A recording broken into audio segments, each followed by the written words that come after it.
MBBS course no. Omega 3 খুব ভালো point বলেছো তুমি, কারণ ওমেগা 3 আবার এটা নোট ডাউন করে নিন। Omega 3 is the master supplement for any kind of blockage. ব্লকেজের জন্য শুধুমাত্র কার্ডিয়াক ব্লকেজ নয়, even in brain blood vessels blockage, যাদের দেখবেন সেরিব্রাল স্ট্রোক হয়েছে, কোনো ব্লকেজ ছিল মাথায়, not only that, even fallopian টিউবে ব্লকেজ, মহিলাদের রিপ্রোডাক্টিভ সিস্টেমে যে যার জন্য বাচ্চা কাচ্চা হয় না, অনেক কারণে বাচ্চা কাচ্চা হয় না, তার মধ্যে একটা কারণ হচ্ছে ফ্যালোপিয়ান টিউবে ব্লকেজ। ওভারি থেকে ওভাম আসতেই পারছে না, ওভাম যদি এসে না পৌঁছায় স্পার্ম সঙ্গে তার ইউনিয়নটা হবে কার সাথে? ওভামই তো নেই। কেন আসতে পারছে না? Due to the blockage in the fallopian. যে কোনো ধরনের ব্লকেজকে ডিসলভ করে দেয় ওমেগা 3 ফ্যাটি অ্যাসিড। ওমেগা 3 আমাদের ক্যাপসুল আছে, ড্রপ আছে, দুটোই আছে, সেটা বুঝে দিতে হবে কোনটা কাকে দেব। ওমেগা 3 যে ড্রপটা, that is basically from fish oil, that is fatty acid, মাছের তেল। এবারে কারোর যদি এত ইয়ে থাকে, আমি মাছ খাই না, মাংস খাই না, কোনো কিছু খাই না, অথবা ওটা খেতে গেলে আমার বদল লাগে, এরকম কিছু থাকে, in that case you can give capsule, মানে জেলাটিনের যেটা, সেটা কিন্তু আমাদের প্লান্ট ওমেগা 3। প্লান্ট ওমেগা 3 আমাদের আরও অন্য প্রোডাক্টেও আছে, সিবাথ্রনেও আছে, হিমালয়ান বেরিতে আছে, এই দুটোতেই ওমেগা 3 থেকে কি ক্যাপসুলটা তার বেসিক তাড়াতাড়ি কাজ করে? হ্যাঁ, ডোজটা একটু ভাই আছে, দুটোই মোটামুটি একই কাজ। আমি দুটো ইউজ করে দেখেছি, ড্রপের থেকে ক্যাপসুলটা তাড়াতাড়ি রেজাল্ট আসে। ডোজটা একটু বেশি। আচ্ছা, omega 3 is a masterpiece, master supplement for removing blockage of any type, heart blockage, brain blockage, fallopian tubal blockage, যে কোনো ধরনের ব্লকেজ। এবারে এই ব্লাড ভেসেলগুলোর যদি কোনো রকম ক্ষতি হয়, ইলাস্টিসিটি নষ্ট হয়ে গেছে বা গাটা অমসৃণ হয়ে গেছে, এই টাইপ অফ থিং, ব্লাড ভেসেলগুলোকে ভালো করার জন্য কি supplement? Most effective supplement is no, জ্ঞানো পাওয়ার।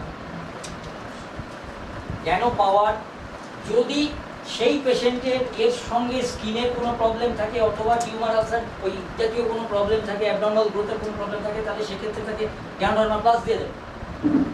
কিন্তু কোনো কিছু যদি না থাকে, শুধুমাত্র ভাস্কুলার প্রবলেম, সেক্ষেত্রে তাকে জ্ঞানো পাওয়ার দিতে হবে। জ্ঞানো পাওয়ার শুধু ব্লাড ভেসেলগুলোকে ঠিক করবে না, ব্লাড ভেসেলের যাদের মানে কোনো গন্ডগোল দেখা যায়, তাদের দেখা যায় কি প্লেটলেটসগুলো ভেঙে ভেঙে যাচ্ছে। ডেঙ্গু হলে পরেও এইটা হয়, প্লেটলেটস ভেঙে যায়। জ্ঞানো পাওয়ার একটা মারাত্মক মাশরুম, যেটা প্লেটলেটসকে ভাঙতে দেয়। তো ওই ভাস্কুলার বডিও ঠিক করে। হ্যাঁ স্যার, বডিতে দুটো টাইমে দু রকমের প্রেসার কি হওয়া সম্ভব? সকালবেলার দিকে তার হাই প্রেসার থাকে, আবার সন্ধ্যেবেলার দিকে তার লো প্রেসার থাকে। এটা সবসময় তো লাগে হচ্ছে দুটো করে ওষুধ খেতে হবে, সকালবেলা একটা করবে, রাত্রেবেলা একটা করবে। না না না না না না, কে বলছে এটা? কোন ডাক্তার বলছে? আচ্ছা, কোন ডাক্তার বলছে? আমি দেখলাম আমাদের শোনা গেল এইগুলো প্রোডাক্ট ট্রেনিং এর ক্লাসে বলি। শুনুন, প্রেশার আমরা জানি প্রেশার দু রকম, high pressure, low pressure. Actually no, pressure কিন্তু তিন রকম, একটা হাই প্রেশার, একটা লো প্রেশার, আর একটা মোস্ট ডেঞ্জারাস, এই যেটা বলছি fluctuating pressure. This is a case of fluctuating pressure. তাকে একটাই ওষুধ খেতে হবে প্রেশারটাকে স্টেবিলাইজ করার জন্য। হাই থাকলে লোতে আনবে, লো থাকলে হাই স্যার আমরা এখানে বুঝতে পারি ফ্লাকচুয়েটিং প্রেশার এখানে বলা যাবে। এখানে বলা যাবে যে মোমেন্টে তুমি টেস্টটা করছো, সেই মোমেন্টে তোমার শরীরের কন্ডিশন কি আছে সেটা বলা যাবে। 1 ঘন্টা পরে তোমার শরীরের কি কন্ডিশন হবে, বা 1 ঘন্টা আগে কি ছিল, 1 ঘন্টা আগে কি ছিল সেটা তুমি ধরা যেতে পারে, পরে কি হবে সেটা ইয়ে করা যাবে না। এখানে প্রেশার একটাই মাপার এখানে ক্রাইটেরিয়া। ওদিকে গেলে বাড়া আছে, ওদিকে গেলে অ্যাট দ্যাট মোমেন্ট যখন তোমার টেস্ট হচ্ছে। তাহলে ফ্ল্যাকচুয়েটিং প্রেসারের জন্য কি সাপ্লিমেন্ট দিতে হবে? ফ্লাকচুয়েটিং প্রেশার আবার পুরো ট্রেনিং হয়ে যাচ্ছে। ফ্লাকচুয়েটিং প্রেশারের জন্য কোন সাপ্লিমেন্ট দেবো? ফ্লাকচুয়েটিং প্রেশারের জন্য খুব অল্প দামি সাপ্লিমেন্ট, মারাত্মক তার বেনিফিটস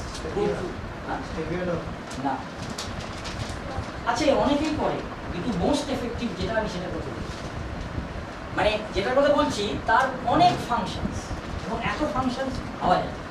কিন্তু কী করবো, আজকে যদি এইটা বলতে হয়, তাহলে এরকমভাবে প্রত্যেকটা চার্টে যদি প্রোডাক্ট ট্রেনিং হয়ে যায়, তাহলে কিন্তু আজকে শেষ হয়। That supplement is green tea capsule. Green tea হচ্ছে এমন একটা জিনিস যে হাই প্রেশার থাকলে তাকে নামিয়ে নর্মাল করবে, লো প্রেশার থাকলে তাকে উঠিয়ে নর্মাল করবে। Not only that, green tea also regulates cholesterol, regulates, কমায় না, শুধু কমাবে তা না, হাই থাকলে কমিয়ে দেবে, একেবারে যার নেই, লো থাকলে তাকে একটু বাড়িয়ে দেবে। গ্রিন টির উপকারিতা এত, গ্রিন টি একাই 6 রকমের ক্যান্সার আটকায়। গ্রিন টির উপকারিতা বলতে শেষ করা যাবে না, আজকে বলার পর বাড়িতে গিয়ে সবাই গ্রিন টি খেতে আরম্ভ করবে। 6 রকমের ক্যান্সার আটকায়। গ্রিন টি নিয়ে আর আগানো যাবে না। ওকে, তাহলে পরে এইটা গেল, এইটা হচ্ছে ব্লকেজের ব্যাপার, এইটা হচ্ছে ভাস্কুলার ইলাস্টিসিটি, জ্ঞান পাওয়ার, আর প্রেশার। প্রেশার আমরা অনেক রকম ভাবে করতে পারি। প্রেশার যদি অল্প স্বল্প প্রেশার পায় তাহলে তাকে ফ্ল্যাক্সিড দেওয়ার দরকার। আমাদের heart care capsule, coenzyme Q10 drop, omega 3 capsule, এরা সবাই তাদের নিজস্ব ফাংশনটা ছাড়াও প্রেশারটাকে নর্মাল করে। তাতে যদি তার হয়ে যায় তাহলে তাকে ফ্ল্যাক্সিড দেওয়ার দরকার নেই। কিন্তু যদি হাই প্রেশারের পেশেন্ট, দীর্ঘদিন ধরে হাই প্রেশার অথবা অল্প দিন প্রেশার হয়েছে কিন্তু অতিরিক্ত মাত্রায় হয়ে গেছে, তাকে আমরা ফ্ল্যাক্সিড দেবো উইথ দ্য ইনস্ট্রাকশন যে সে কিন্তু প্রতি 10 দিন অন্তর অন্তর প্রেশার চেক। ফ্ল্যাক্সিড যখনই কাউকে দেওয়া হবে তাকে ইনস্ট্রাকশন দিয়ে দিতে হবে after every 10 days you must check your pressure. তার কারণ ফ্ল্যাক্সিড কিন্তু হাই প্রেশারকে ঠক করে দিচ্ছে না। আর রাস্তায় হাঁটতে হাঁটতে একা যদি থাকে ওরকমের প্রেশার ফল করে গেলে মাথা ঘুরে পড়ে যাবে। Next, gastrointestinal function, digestive function. প্রথম পয়েন্ট, পেপসিন সিক্রিশন কোএফিসিয়েন্ট। এই যে দেখুন, তখন বলেছিলাম কোএফিসিয়েন্ট একটা ম্যাথমেটিক্যাল নাম্বার, এর কোনো ইউনিট হয় না, এইটা হচ্ছে সেই chart. Pepsin, what is pepsin? Pepsin কাকে বলে? উৎসেচক। কিসের উৎসেচক?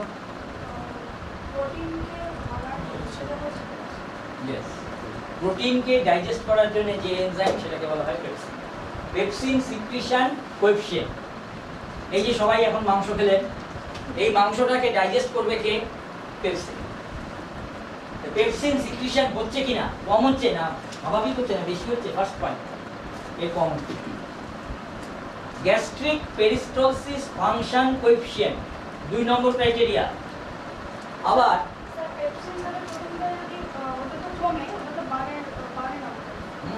খুব কম।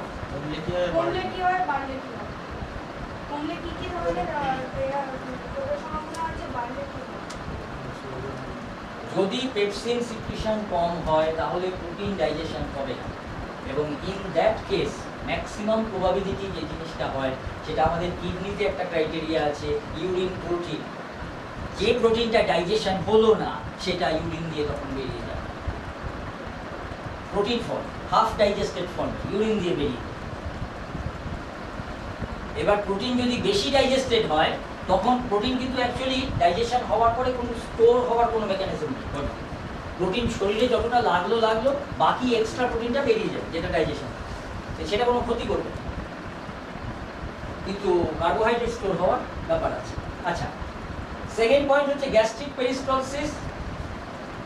থার্ড, ফোর্থ পয়েন্ট হচ্ছে small intestine peristalsis function coefficient. এই দুটো কথা কি মানে? দ্বিতীয় ক্রাইটেরিয়া হচ্ছে গ্যাস্ট্রিক পেরিস্টালসিস ফাংশন কোএফিসিয়েন্ট, আর 4 নম্বর ক্রাইটেরিয়া হচ্ছে small intestine peristalsis function coefficient.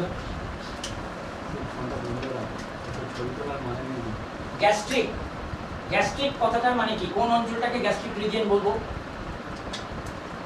এখান থেকে খাবারটা খাওয়ার পরে যে নালীটা দিয়ে খাবারটা যাচ্ছে সেই নালীটাকে বলা হচ্ছে বাংলায় খাদ্যনালী, in English we call it oesophagus. Oesophagus গিয়ে প্রথমেই যে থলিটার মধ্যে পড়লো, আপার লেফট অ্যাবডোমেনে সেই থলিটা আছে, সেটা হচ্ছে পাকস্থলী বা স্টোমাক।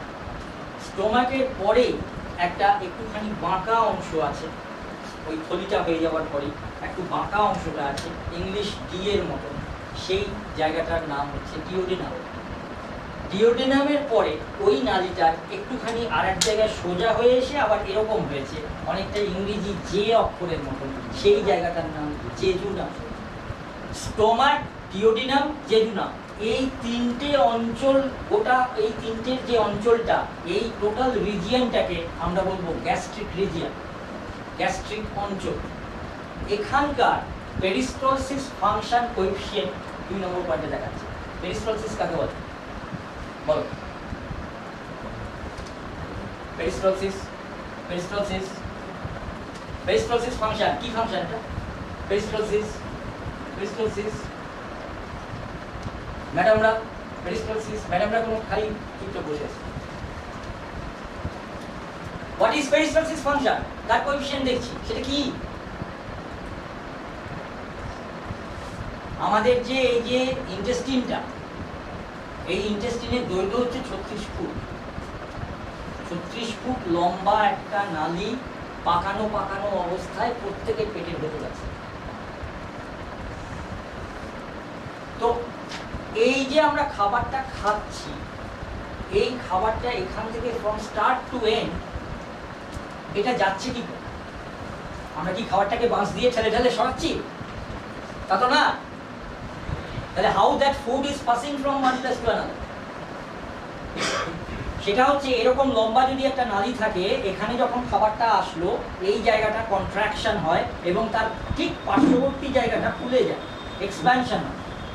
আবার এই যখন কন্ট্রাকশন হবে এর পাশের জায়গাটা ফুলে যাবে, অল্টারনেটিভ কন্ট্রাকশন এন্ড এক্সপ্যানশন। তার ফলে কি হচ্ছে, এই যখন কন্ট্রাকশন হচ্ছে এই খাবারটা পাশের জায়গায় চলে যাচ্ছে, তাই এ ফুলে যাচ্ছে। এই কাজটাকে বলা হয় পেরিস্টলসিস, পেরিস্টলসিস ফাংশন। গ্যাস্ট্রিক অঞ্চলে ওই পেরিস্টলসিস ফাংশনটা ঠিক আছে কিনা সেটা এখানে দেখা হচ্ছে। এটা যদি কম হয়, প্লিজ নোট ডাউন, এটা যদি বাঁদিকে থাকে তাহলে সেই ব্যক্তির সব সময় পেট ভার ভার লাগবে, কারণ খাবারটাই তো পাস হচ্ছে না, খাবারটাই পাস হচ্ছে না, খাবারটা ওখানে থেকে যাচ্ছে। পেট ভার, that is due to this, এটা যদি বাঁদিকে থাকে। আর এটা যদি ডান দিকে থাকে, অতিরিক্ত পরিমাণে পেরিস্টলসিস হচ্ছে, তার সব সময় খিদে। এইমাত্র খেয়ে উঠলাম, তার আধ ঘন্টা পরেই আবার পেট খালি হয়ে গেছে, খেতে দাও খেতে দাও খেতে দাও। That is the condition. Okay, 4 নম্বর স্মল ইন্টেস্টাইন পেরিস্টলসিস, সেই একই ব্যাপার। আমাদের অন্ত্র বা ইন্টেস্টিন, স্মল ইন্টেস্টিন, সেই পুরো যে 36 ফিট লম্বা, এক জায়গা থেকে আরেক জায়গায় খাবার পাস করছে এর জন্য। Small intestine peristalsis function coefficient এটা যখন বাঁ দিকে আছে, এই যে এখানে, এটা ইন্ডিকেশন হচ্ছে বাঁ দিকে যদি থাকে আনক্লিয়ার স্টুল, কনস্টিপেশন নয় কিন্তু আনক্লিয়ার স্টুল, পায়খানা পরিষ্কার হয় না। 4 নম্বর, বাঁ দিকে যদি থাকে আনক্লিয়ার স্টুল।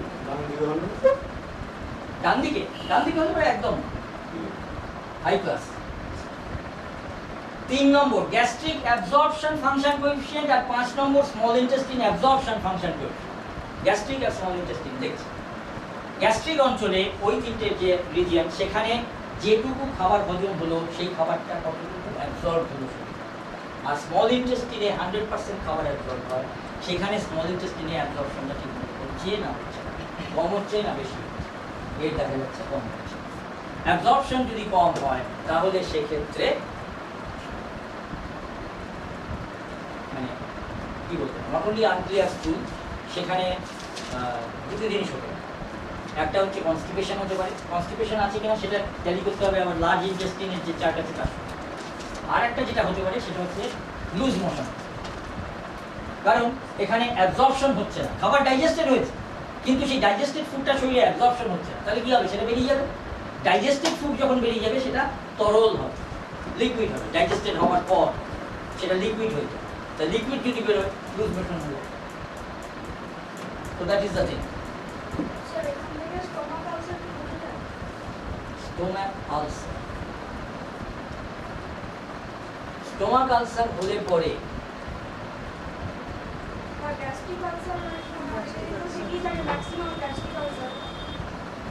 আলসারের ক্ষেত্রে এই যে ডান দিকে যে প্রশ্নটা করেছিলেন পেপসিন সিক্রিশন ডান দিকে হলে কি হবে, আলসারের ক্ষেত্রে ম্যাক্সিমাম সময়ে পেপসিন সিক্রিশন ডান দিকে লালে দেখায়।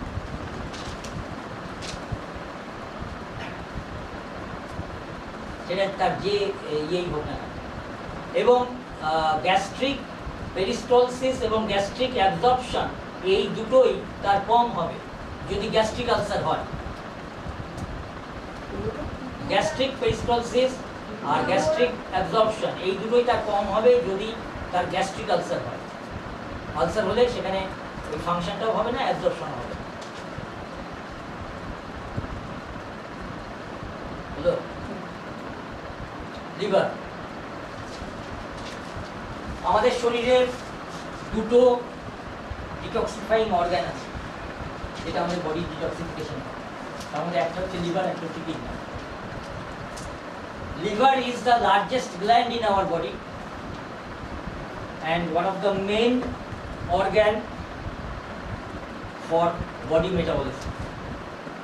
প্রথম পয়েন্ট প্রোটিন মেটাবলিজম। ওখানে প্রথম পয়েন্ট ছিল প্রোটিন হজম করার যে এনজাইম সেটা নিয়ে, এখানে হচ্ছে প্রোটিন মেটাবলিজম। কারণ লিভার মেটাবলিজম করে। প্রোটিন যে এত খাচ্ছি, মাংস খেলাম, মাছ খেলাম, ডিম খেলাম, এগ রোল খেলাম, চাউমিন খেলাম, সিরাজের বিরিয়ানি খেলাম, whatever it may be, প্রোটিনটা যে খেলাম সেটা ডাইজেস্ট হলো কিনা এবং বডিতে সেই প্রোটিনটা মেটাবলিজম হলো কিনা, মেটাবলিজমের বাংলা হচ্ছে বিপাক ক্রিয়া। তো সেইটা এখানে প্রথম ক্রাইটেরিয়া, এটা জাজমেন্ট করছে এনার একটু সামান্য কম হচ্ছে। Next point, energy production function. এটা লিভারের একটা খুব গুরুত্বপূর্ণ ব্যাপার।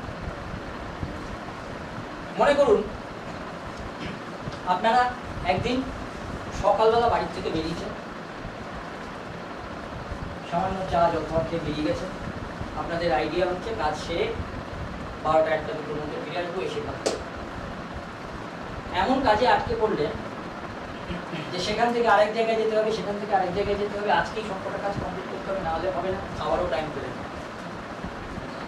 সমস্ত কাজ সেরে ক্লান্ত বিধ্বস্ত হয়ে সন্ধ্যেবেলা বাড়ি ফিরলেন বা রাত্রিবেলা বাড়ি ফিরলেন। এরকম হয়তো মাঝে মাঝে সারাদিন খাওয়াই হলো। এই যে সারাদিন খেলাম না, শরীরে এনার্জিটা কে দিল? এনার্জিটা আসলো কোথা থেকে?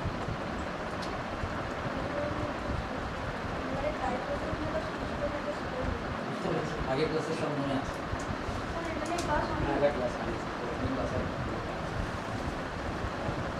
আমাদের লিভার কি করে? কার্বোহাইড্রেট যখন আমরা হজম করতে আরম্ভ করি, কার্বোহাইড্রেট হজম হতে হতে হতে হতে এন্ড প্রোডাক্ট হচ্ছে গ্লুকোজ। গ্লুকোজটা বডিতে অ্যাবজর্ব হয়ে যায়। কিন্তু আমরা কার্বোহাইড্রেটটাই বেশি খাই। ভাত বলুন, রুটি বলুন, আলু বলুন, যাই বলুন, বিস্কুট ফিস্কুট, কার্বোহাইড্রেটই বেশি। তো এই যে এক্সট্রা গ্লুকোজ যেটা শরীরে লাগবে না, যেটা লাগছে সেটা গ্লুকোজটা অ্যাবজর্ব হয়ে যাচ্ছে, যেটা লাগছে না সেই এক্সট্রা গ্লুকোজটা লিভার গ্লাইকোজেনে পরিবর্তিত করে লিভারে স্টোর করে।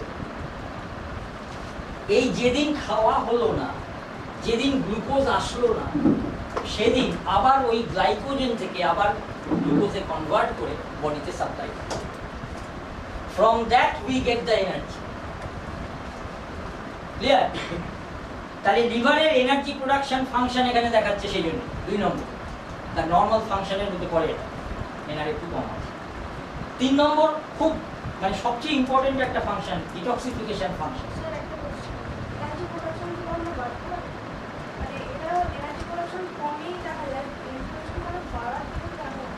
সাধারণত দেখা যায় না। কি কোনো প্রবলেম হয়? কিসের? এনার্জি প্রোডাকশন এনার্জি প্রোডাকশন যদি কমে যায়, হ্যাঁ এটা ডেফিনেটলি সে খুব তাড়াতাড়ি উইক হয়ে পড়বে, দুর্বল হয়ে পড়বে, একটু না খেলেই দুর্বল হয়ে পড়ে, এরকম টাইপের। তো বাড়ার ব্যাপারটা দেখা যায় না সাধারণত, কিন্তু কতগুলো জিনিসে ওটা বেড়ে যায় এনার্জি প্রোডাকশন, এবং সেটা মেডিকেশনের জন্য স্পেশালি কিছু অ্যালোপ্যাথি কিছু স্ট্রং মেডিসিন আছে, স্টেরয়েড তো আছেই, তাছাড়াও আরও কিছু স্ট্রং মেডিসিন আছে, তাতে এনার্জি প্রোডাকশন অনেক হাই হয়, যেটা ঠিক নরম থাকাটাই ঠিক। ওকে, নেক্সট হচ্ছে ডিটক্সিফিকেশন ফাংশন। লিভার ডিটক্সিফিকেশন ঠিকমতো করতে পারছে কিনা। এই ডিটক্সিফিকেশন যখনই করতে পারবে না, তখনই কিন্তু একটা একটা করে লিভার ডিজিজ হতে আরম্ভ করবে, এবং তার মধ্যে একটা মেজর লিভার ডিজিজ হচ্ছে জন্ডিস। ডিটক্সিফিকেশন ফাংশনটা ভেরি ভেরি ইম্পর্টেন্ট। একটা কোশ্চেন, ডিটক্সিফিকেশন ফাংশনটা এখানে গ্রিন আছে, কিন্তু ওখানে আগেরটা দেখাচ্ছে তো পায়খানা পরিষ্কার হচ্ছে না, তাহলে আগের যে ফাংশনটা ছিল সেখানে দেখাচ্ছিল না আমার পায়খানাটা পরিষ্কার হচ্ছে না। এখানে কিন্তু green দেখাচ্ছে। আগের চার্টে। হ্যাঁ। হ্যাঁ, সেটা দেখুন, টক্সিফিকেশন, এটা টক্সিন তো not only স্টুল, not only স্টুল is toxic, স্টুল ছাড়া আরো অনেক কিছু আছে। এটা লিভারের কাজ, লিভারের পোর্শন, লিভারের যে ডিটক্সিফিকেশন, ব্লাড যেটা আসছে, ব্লাডের মধ্যে খাবার মিশ্রিত থাকছে, একজন মানুষ উল্টোপাল্টা অনেক কিছু খেয়ে, অনেক টক্সিক খাবার খেয়ে নেয়, সেই সমস্ত জায়গায় থেকেও ডিটক্সিফিকেশন হচ্ছে, টক্সিন যেগুলো সেগুলো শরীর থেকে বার করে। তুমি ইউরিন দিয়ে বের করো। হ্যাঁ, কিন্তু পায়খানা পরিষ্কার হচ্ছে না বা পেট পরিষ্কার হচ্ছে, সেই যে জিনিসটা, সেটাকে আমাদের জাজমেন্ট করতে হবে স্মল ইন্টেস্টিন, ওই যে গ্যাস্ট্রিকের যে এটা গ্যাস্ট্রিক ইন্টেস্টিনাল এবং লার্জ ইন্টেস্টিনের যেটা, সেটা দেখি। নেক্সট পয়েন্ট হচ্ছে বাইল সিক্রিশন ফাংশন।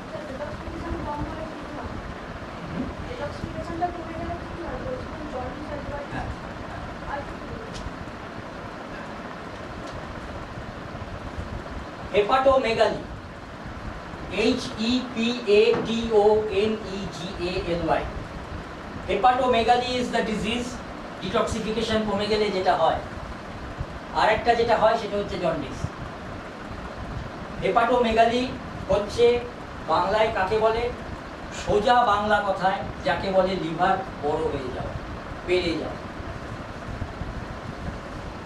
টক্সিনগুলো লিভারের সেলের মধ্যে জমতে আরম্ভ করে, টক্সিন বার করতে পারে না, যার ফলে তার আকৃতিটা বড় হয়ে যায়।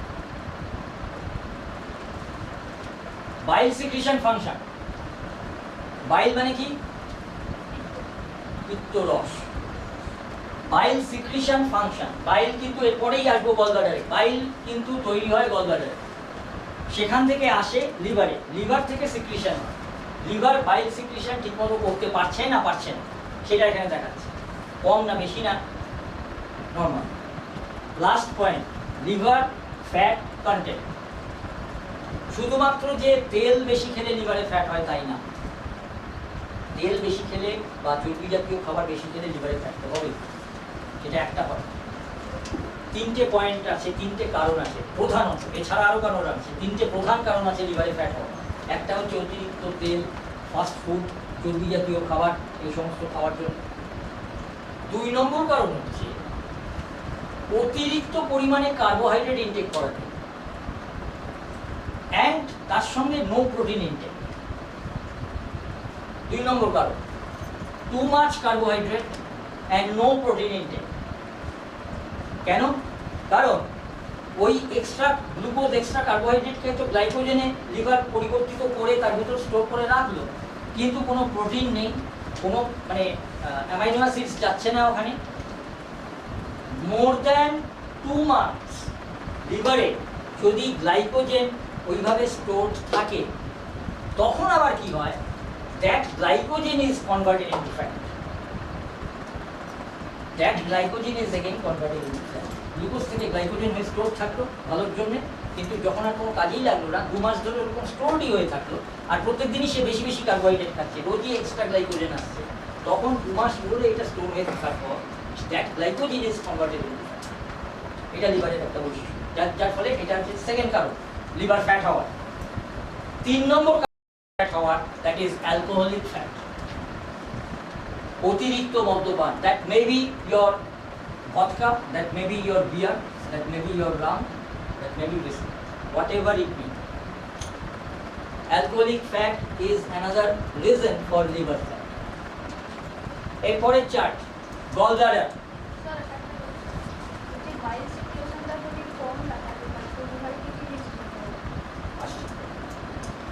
নেক্সট চার্ট, গলব্লাডার, পিত্তথলি। পিত্তথলি বা গলব্লাডারটা লিভারের ঠিক পাশেই থাকে, একটা ছোট্ট থলি, সবুজ রঙের একটা ছোট্ট থলি। এই পিত্তথলিতে বা গলব্লাডারে যে জিনিসটা তৈরি হয়, দ্যাট ইজ বাইল বা পিত্তরস। গলব্লাডার কি করে, এখান থেকে বাইলটাকে লিভারে পাঠিয়ে দেয় থ্রু আ ডাক্ট, একটা নালি দিয়ে সেই বাইলটা বা পিত্তটা লিভারে যায়, সেই ডাক্টটাকে বলা হয় বাইল ডাক্ট। এবার লিভার সেই বাইলটাকে স্টোমাকে পাঠিয়ে দেয় ফর অ্যালকালাইনাইজেশন, কারণ স্টোমাকে হাইড্রোক্লোরিক অ্যাসিড সিক্রিশন হচ্ছে প্রচুর পরিমাণে খাবারটাকে ডাইজেস্ট করার জন্য, কিন্তু অতিরিক্ত পরিমাণে হাইড্রোক্লোরিক অ্যাসিড সিক্রিশন যদি কখনো কারো হয় বা সে যদি বেশি অ্যাসিডিক খাবার খেয়ে ফেলে তখন তার অম্বল হয়ে যাবে। সেই অ্যাসিডিটিটাকে একদম নালিফাই করার জন্য, স্টেবল করার জন্য অ্যালকালাইন প্রোডাক্ট আমাদের বডির ভেতর একটাই আছে, সেটা হচ্ছে বাইল। লিভার কি করে, ওই বাইলটাকে স্টোমাকে পাঠিয়ে দেয়, অ্যাসিডিটি আর অ্যালকালাইনিটি দুটো একসঙ্গে মিশে সেটা নালিফাই করে। এই জিনিসটা, এই প্রসেসটা রেগুলার থাকলে খাবার হজম নর্মাল হবে। এটা কোনো রকম আপ ডাউন হলে পরেই তখন হজমের বিপত্তি হয়। গলব্লাডারের first point serum globulin. Serum মানে হচ্ছে রক্তরস, serum globulin. What is globulin? What is globulin? বলুন, বলো গ্লোবিউলিন কাকে বলে? গ্লোবিউলিন গ্লুকোজটাকে ভাঙবে। গ্লুকোজ হচ্ছে এন্ড প্রোডাক্ট অফ কার্বোহাইড্রেট। গ্লুকোজকে আর ভাঙা যায় না। Glucose is readily absorbed in the body. গ্লুকোজকে আবার কে ভাঙবে? What is globulin? Anybody please বলো। খালি মাসানা। গ্লোবিউলিন হচ্ছে একটা protein. Globulin is a protein which helps to keep the gallbladder in normal function. গলব্লাডারের প্রপার কার্যক্ষমতা সঠিক রাখার জন্য এই প্রোটিনটার দরকার। Globulin, serum globulin. আচ্ছা, নেক্সট পয়েন্ট দেখুন, টোটাল বিলিরুবিন। আবার লাস্টে একটা আছে শুধু বিলিরুবিন, টিবিআইএল আর ডিবিআইএল। এই দুটো দেওয়া হয়েছে কেন দুরকম ভাই? টোটাল বিলিরুবিন টিবিআইএল, লাস্টে হচ্ছে বিলিরুবিন ডিবিআইএল। দুবার বিলিরুবিনের কথা কেন বলো?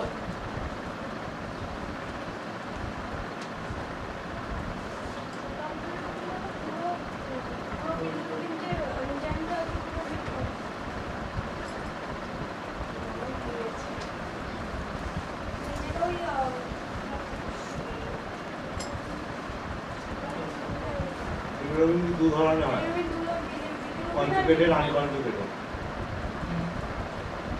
দুটো মিলিয়ে টোটাল বিলিরুবিন।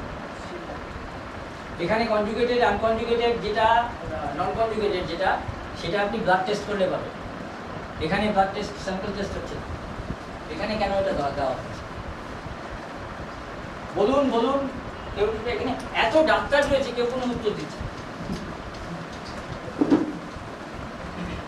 Ladies please. দুরকম ভাবে বিলিরুবিনকে দেখানো হয়েছে কেন? ভাই প্রশ্ন একটাই। আচ্ছা, তার আগে বলুন বিলিরুবিন কি? বিলিরুবিন উৎসেচক। আচ্ছা, একটা উত্তর পেয়েছি। Anything else? What is bilirubin? Jaundice হলে দেখি হ্যাঁ বিলিরুবিন বেড়ে গেছে, গা হলুদ হয়ে গেছে, চোখ হলুদ হয়েছে, পেচ্ছা হলুদ হয়েছে, অনেক কিছু হলুদ হয়েছে, ভালো কথা। What is bilirubin? বিলিরুবিন তো বেড়ে গেছে। বিলিরুবিনটা কি এখানে? আচ্ছা, একটা হলো উৎসেচক, একটা হলো একটা এনজাইম, একটা হলো হরমোন। ঠিক আছে, দুটো আনসার পেলাম। Anything else? আর কিছু? What is bilirubin? জন্ডিস হলে বিলিরুবিন, এই তুমি বলো, তুমি সামনে বসে আছো কখন? বলো, জানি আপনি বলুন। কি হলো তোমার? কি হলো? এত পেশেন্ট দেখে দেখে মাথা চুল পাকতে চলবে এখন। ওকে, bilirubin is a yellow digestive pigment. উৎসেচক নয়, হরমোন নয়। বিলিরুবিন হচ্ছে একটা হজমে সহায়তাকারী হলুদ রঞ্জক পদার্থ। It is a helpful in digestion, একটা ইয়েলো পিগমেন্ট। এই বিলিরুবিন কোথায় তৈরি হয়? এই বিলিরুবিন গল ব্লাডারে তৈরি হয়, লাইক বাইল। গল ব্লাডার তারপরে কি করে? তৈরি করেই সেটা লিভারে পাঠিয়ে দেয়।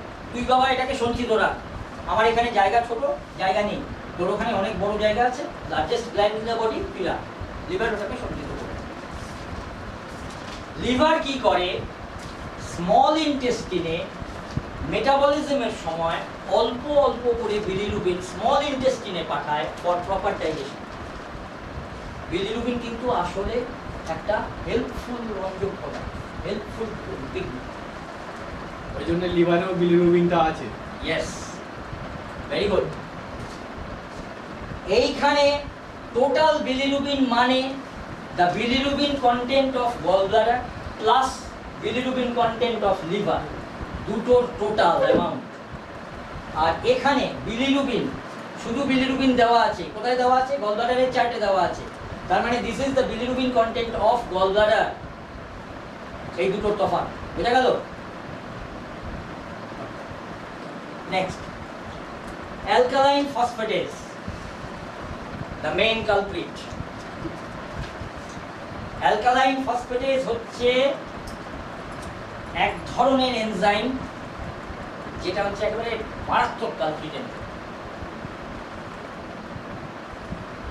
অ্যালকালাইন ফসফেটেজ হচ্ছে অন্যতম প্রধান কারণ for gall bladder stone. Gall bladder stone হয়েছে আমরা কি করে বুঝবো? লেখার আগে ভালো করে বুঝে নিন, তারপরে লিখবেন। গল ব্লাডার স্টোন হয়েছে এটা আমরা কি করে বুঝবো? অ্যালকালাইন ফসফেটেজ বেশি হলে হয়, কিন্তু অ্যালকালাইন ফসফেটেজ ডান দিকে লালে হলেই যে গল ব্লাডার স্টোন হবে তার কোনো মানে নেই। গল ব্লাডার স্টোন হয়েছে কিনা এটাকে কনফার্ম করবার জন্য আমাদের তিনটে চার্ট ট্যালি করতে হবে, প্লাস পেশেন্টের ফিজিক্যাল অ্যাপিয়ারেন্সকে দেখতে হবে। দুটোকে একসঙ্গে ট্যালি করে যদি মিলে যায় তবে আমরা শিওরলি বলতে পারবো আপনার গল ব্লাডার স্টোন। সেগুলো কি কি? নাম্বার 1, প্রথমে এখানে অ্যালকালাইন ফসফেটেজ হাই হয়ে যাবে। এই উৎসেচকটা হাই হওয়া কখনোই কাম্য নয়, এর একটা না একটা খারাপ প্রভাব শরীরে পড়বেই পড়বে যদি হাই হয়। কিন্তু অ্যালকালাইন ফসফেটেজ যদি বেড়ে যায় প্রথমেই তার কুপ্রভাবটা গল ব্লাডারের উপর ফেলে। প্রথমেই ওর খারাপ প্রভাবটা যেখানে ফেলে সেটা হচ্ছে বোনস, হাড়ের উপর। তাহলে তার কুপ্রভাবটা হাড়ের উপর পড়েছে কিনা সেটা জানবার জন্য আমাদের কোন চার্ট ট্যালি করতে হবে? প্রথমেই যেখানে চলে যেতে হবে সেটা হচ্ছে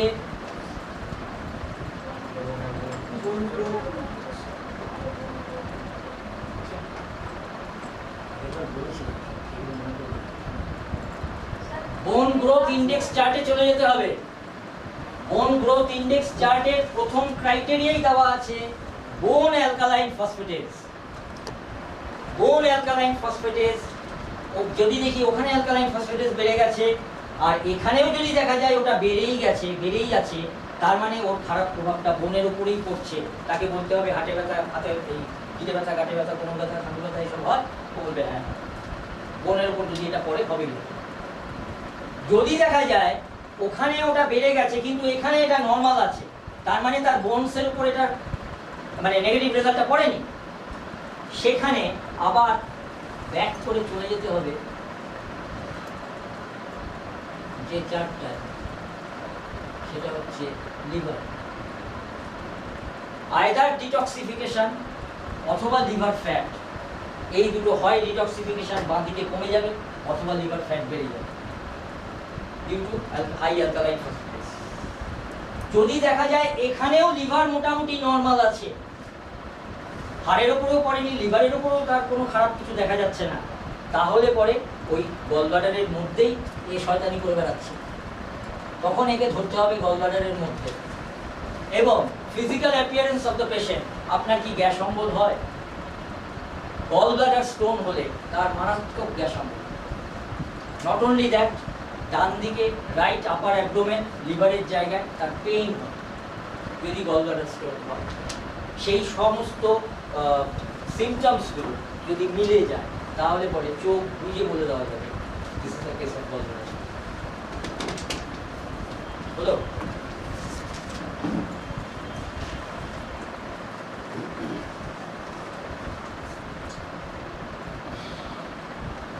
প্যানক্রিয়াটিক ফাংশন। প্যানক্রিয়াস কাকে বলে? আপনার সাথে বুঝলাম কোথায় থাকে?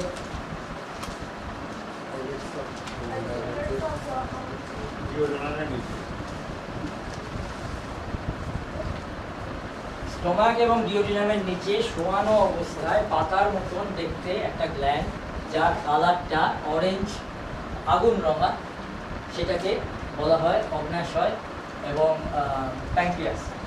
এই প্যাঙ্ক্রিয়াসের মধ্যে অনেক উঁচু উঁচু ঢিবি মতন স্ট্রাকচার আছে। বিজ্ঞানী ল্যাঙ্গারহ্যান্স সেটাকে বার করেছিলেন বলে ওই ঢিবিগুলোর নাম দেওয়া হয়েছে আইলেটস অফ ল্যাঙ্গারহ্যান্স। ওই ঢিবিগুলোর নাম দেওয়া হয়েছে।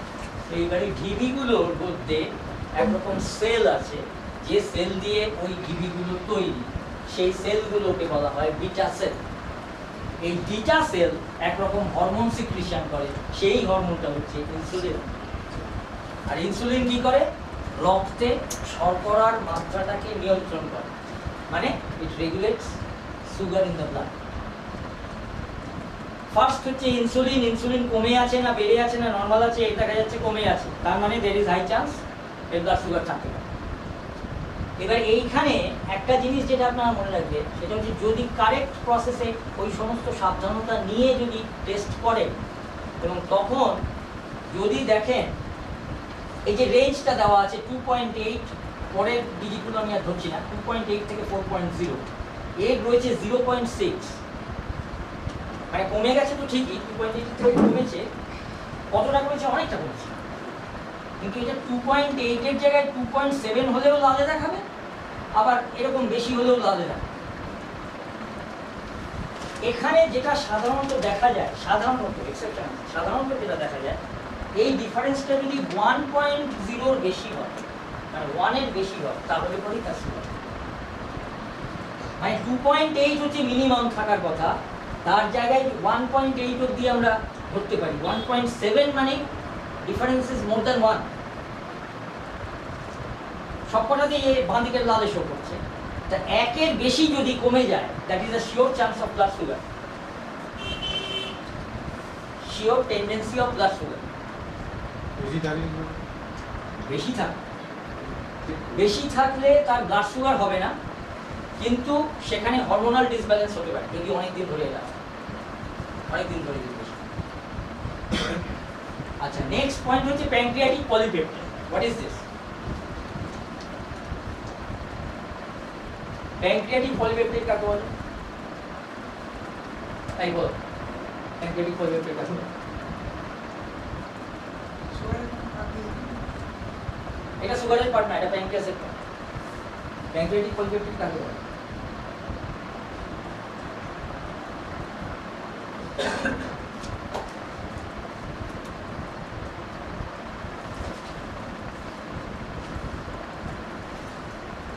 Please note it down. Pancreatic polypeptide is a protein hyphen phospholipid chain. Pancreatic polypeptide is a protein phospholipid chain that helps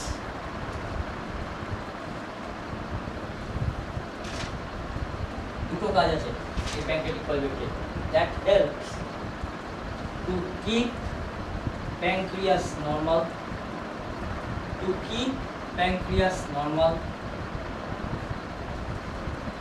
and normal secretion of pancreatic juice,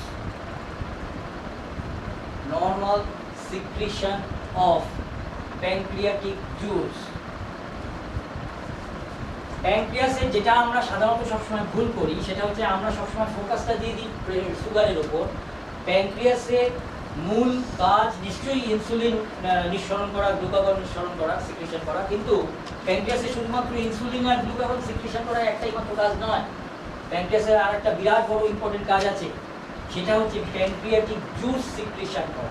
pancreatic juice helps in digestion. ডাইজেশনে pancreatic জুসের ভীষণ দরকার। এইবার pancreatic polypeptide যদি বাঁ দিকে চলে আসে এবং এই অবস্থাটা যদি 1 বছর থাকে, in that case it is a dangerous indication.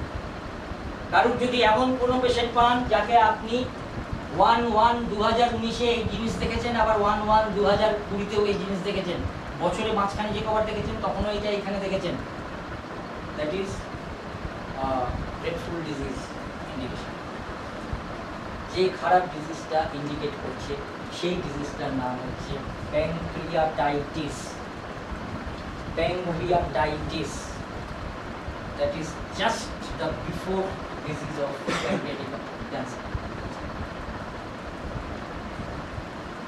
প্যানক্রিয়াটাইটিসের পরের ধাপই হচ্ছে প্যানক্রিয়াটিক ক্যান্সার। সুতরাং আমরা শুধু ইনসুলিন আর গ্লুকাগনের উপরেই জোর দিই, প্যানক্রিয়াটিক পলিপেপটাইডটাকে অত গুরুত্ব দিই না, কিন্তু pancreatic polypeptide is a very important thing. এই দুটো কাজ, একটা হচ্ছে গলব্লাডার এই প্যানক্রিয়াসকে সক্রিয় রাখতে সাহায্য করে, নর্মাল ফাংশন। 2 নম্বর প্যানক্রিয়াটিক জুস নর্মাল সিক্রিশন হতে সাহায্য করে, দ্যাট হেল্পস ইন ডাইজেশন। এবং এটা যদি দীর্ঘদিন ধরে 1 বছর ধরে যদি কারো কম থাকে তাহলে তার প্যানক্রিয়াটাইটিস ডেভেলপ করে। প্যানক্রিয়াটাইটিসের পরের স্টেজ হচ্ছে প্যানক্রিয়াসের ক্যান্সার। বেশি থাকলে ওই অন্যরকম ডিসব্যালেন্স হবে, হরমোনাল ডিসব্যালেন্স প্রথমেই যেটা হবে সেটা একটা তাতে কারণ। আচ্ছা, এর কিছু ট্রিটমেন্ট আছে? কোনটা? প্যানক্রিয়াটাইটিসে অবশ্যই